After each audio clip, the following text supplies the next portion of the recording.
mhuri yeZimbabwe masoja enyika yeZimbabwe vari kukomborena nekuda kwekubatwa unhapwa kwavari kuitwa muZimbabwe Defense Forces. Mamiriro azvakaita mhuri yeZimbabwe zviri kunzi izvoni, according to our sources, zviri kunzi kune magenerals vane makeriya makuru chaivo vane makore vari kukomborena nenyaya yaSean Mnangagwa. Vari kutaura kuti Sean Mnangagwa elevation yacho yanyanyisa manje apa 3 years atove neimwe rengi hombe atova lieutenant colonel izvozvi kutaura kwatiri kuita kuno. Naizvozvo muri Zimbabwe inyaya iri kurwadza mastreets esocial media iyoyo yatiri kunzwa kunzi magenerals vari kukomborena nekuelevetwa kwa Sean Mnangagwa. Mamiriro zvakaita mhuri Zimbabwe, according to information kwatiri kutora, pane vamwe komanda vane 46 years career vachispina vari mumilitary avo vakabva ku liberation struggle vakanga vari muuto panguva yehondo vakarwira nyika yavo vakaisunungura vakauya muarmy vakawanawo maranks avakawana. Izvozvi vari kunzi vane 46 years yecareer chete varimo muZimbabwe Zimbabwe Defense Forces umo mavari kuzonzi ivo nhasi ndipo vapromotwa kuitwa major general kubva pabrigadier general avanonzi Francis Mutisi. Right, according to Herald Reporter, utaura chiti a commander Zimbabwe Defense Forces General Emmanuel Matatu yesterday presided over the promotion of Brigadier General Francis Mutisi to the rank of Major General, capping a military career spanning more than 46 years from liberation struggle to the country's post-independent defense structure. Ndofuna mhuri Zimbabwe mangozinzwira mega kuti munhu akaspina anga arimo atenderera imomo mwana waMnangagwa kungoita 3 years chete atopromotwa apiwa 3 maposition kupiwa zvakawanda izvozvi zvimukuru wemabodyguard ababa wake. So mhuri yeZimbabwe zviri kunzi army iri kukomborena nenyaya yeizvozvo ende vari kutsutsumwa vakomana vari kuchema. Saka amene kuti murifunge chiinazvo panyaya iyo yatiri kutaura nezvayo. Health and safety vanhu vanga vasina manhingini life jackets vambobvunzwa here kuti hai equipped ko luggage ko weight. Where are those guidelines? Takutotarisa nezvevanhu, safety yevanhu munyika, the level of negligence. Guys, it's so heartbreaking. It's so heartbreaking, you know. And now the onus is on us. It's so kuti tisaramba takanyarara. Guys, we need to speak as people. Let's find our voice back and speak up. We need to speak about what has just happened. It can't just start and end here on Twitter. It can't just start and end with vanhu 5 vachamacha vagoenda kuembassy, vamwe 5 vagoita Dakota agobuda akabata placard hari 1. No. This is a call for all of us, guys. We need to find our voice. Even if mungataura kuti vatofa zvatofa hapana zvatingakwanisa kuzviita. But for the sake that this happened, we are also accountable because we have allowed our voice to be stolen. And we need to claim that back. For the sake of that baby, the voiceless, for the sake of our grandparents, vanenge vari imomo, vanenge vachinzwa kuti kana simba racho havana, for the sake of mamwe vanenge vari imomo bhoti imomo vasina voice, iwe neni tinawo mavoice, and we must speak up about this, guys. Hatitombofaniri kuinetera nyaya iyi. If anything, let's use it to claim back our voice. That is on us. Anyway, thank you, Titus. I'll leave it there for now.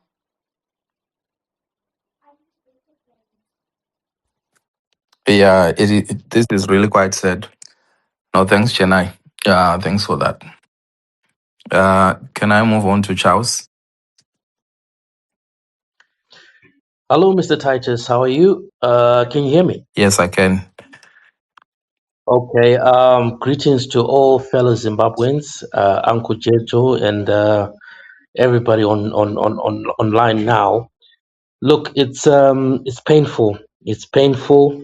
my condolences to all the families that have lost their loved ones and us as Zimbabweans, because when you see these things, you then tend to ask yourself, Kuti, what is really going on? And you also start having some thoughts that always try and answer whatever it is that you be thinking of. Basically, first and foremost, I'd like to thank, I forgot the gentleman who was speaking earlier on, and Madam Chennai. That was a powerful submission. Look, I'm just going to say this from my own opinion and my own observation, right? This is very sad. We've got two problems in our country. That is according to me. I could be right, I could be wrong. The first problem, we've got a governance problem, right, which we all know. But let's put that aside for a second. The second problem, which I think is the biggest, is we've got a people problem, which is the people of Zimbabwe. Ourselves, we've got a problem. What do I mean? According to my own analysis, we've got, I've said it to another, I once said it to another space. We've got four groups of people in Zimbabwe. Number one, these are the people who have sold themselves, who have lost morals. They accept bribes, they accept cars, they accept everything, and they forget the morals of a human being. Some things they accept the abnormal and they make it normal. That's group number one. Group number two, those are the guys who don't see a problem and they just say, do you know what? Let me just look for alternatives. Get a ticket, go to overseas, start a new life there. Things work, happy days. And if things become even better, you call another family member. We are kunoku iste life yako zotanga kufamba to hell about home. Let's leave it like that. We just watch from the terraces. Number three, these are people who are at home and they are happy with the current situation. They are getting opportunities and surviving. Then group number four, these are the helpless. They have no choice but just to ride it all. You know, now these groups here, they are not even united at all. And this is why the regime is surviving.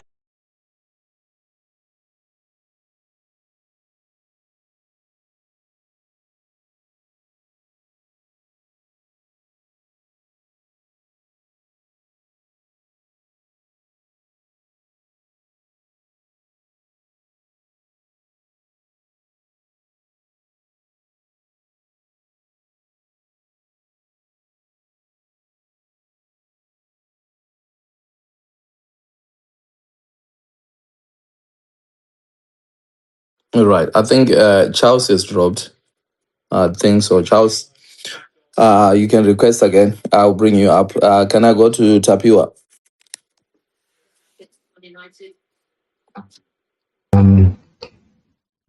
Oh, sorry.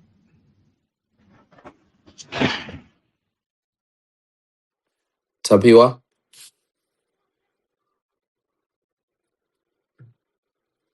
Okay. Hello there. Sorry, my laptop is a bit slow. Sorry, it was just frozen. Yeah. Can you hear me? Yeah, we can hear you. Moderator? Please go ahead. Okay. Thank you. And Rekambuzi Mpichana, Mazari. So this is really tragic. We have spoken about these issues when the mines, people were actually dying in mines. Remember, artisanal miners, mines collapsing, and actually the bosses actually getting away with it, and these people just being rescued or not rescued, and then the problem is the public health policy, which has to be, because in Zimbabwe it's like in silos. If it's mining, the responsibility is given to maybe Minister of Mines. And then if it's on the roads, people dying on the roads, it's Minister of Transport. If you go to maritime now, who is the Minister of maybe, I don't know, fisheries or whatever it is? That is the problem. Because public health, accidents, a cross sector, because an accident is an accident, whether it's in a school, whether it's in a factory, it's in a house, it's just the same thing. You don't want people to lose property, you don't want people to lose lives. And the challenge is that they're the same. Myself, I come from a Bush background, but it's specific to construction. And one thing that in my own constituency in the UK, we've got the Health and Safety Executive. That is an overall body that deals with safety and health of people in general, every aspect, where there's a risk to health or a risk of injury, of whatever disaster, fire, flooding. There is one man who is responsible, the chief executive of the Health and Safety Executive. What it does is a full-time job. He comes up with the policies, and then he goes specialists in different areas. If it's a construction industry, if it's manufacturing, if it's canals, if it's schools, he councils, local councils. He comes up now with ACOP's approved code of practice for each sector, and then he actually enforces them. He's got officers, for example, in the council here. You've got people who go and inspect. There was a fire called Greenfell. I think it's in just 2020, 2021. And that was a trigger event for change of legislation of how you do cladding of buildings, because about 100 and something people died because of the wrong materials being used for a building. And that triggered a new law, which was it's not Dangerous Building Act, whatever, 2022. And that actually complemented the 1974 Health and Safety Act in a powerful way, such that inspectors, they had to retrain for them to inspect according to the new regime. They had to go and retrain. That's how seriously they took the trigger event. So how many trigger events have we had in Zimbabwe with the major bus disasters, the major fire events? Mbare Musika was burned down. You got serious accidents happening on the road. We got miners dying. Those are trigger events that should trigger change of legislation. The lawmakers have to go in and change how we are regulated in terms of being protected against these others. But nothing happens. I mean, we have had numerous accidents, especially on holiday, Christmas time, heroes, so many accidents. But nobody actually changes the law. Nobody actually unifies. You need a holistic approach. Somebody with a permanently employed chief executive, with a team, permanently employed people, inspectors, enforcers, vanova notices, vanotosunga vanhu, vanotoma arresting powers, vachitosunga vanhu kuti apa papaita chikepe chadonha. Okay, so that's a corporate. That's corporate manslaughter. That's corporate manslaughter. So who is going to enforce corporate manslaughter? You see, because kana pasina munhu aripota, only the families with their lawyers maybe can actually now start to go to the courts and claim corporate manslaughter. But that should have happened or be initiated after let's say, a commission. And then there was gross negligence. And that authority now prosecutes this organization run about, especially my directors.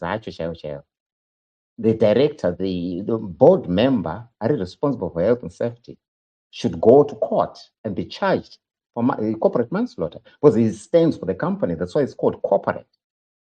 So it's not of course, the captain is vacarous, whatever, yokuti akaita negligence yakevo as a captain at a lower level.